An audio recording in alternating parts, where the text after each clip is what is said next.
Kahapon napansin ko na ang tamlay ng alaga ko wala siyang ganang kumain at palagi lang siyang nakahiga at palaging natutulog lang. Nung hinawakan ko siya, grabe ang init na pala ng katawan niya. Kinabahan ako kasi baka may sakit na siya, wala pa akong budget pampabed. Buti na lang may kakilala akong nag-aalaga din at narecommend niya dong pet Pyrin para sa mga aso at pusang may lagnat. Kaya hindi na ako nagpatumpik-tumpik, inaksyonan ko agad, binigyan ko yung alaga ko ng 1 ml Pet-Pyrin Zero. Sa awa ng Diyos, unti-unti siyang naging mas maayos at bumalik na yung sigla niya sa pagkain.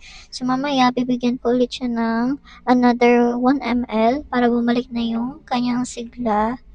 Kaya sa may mga fur babies din na nag-aalaga, kapag napapansin niya ng may iniindang sakit ng mga alaga niya, try niyo tong Pet-Pyrin Zero for cats and dogs.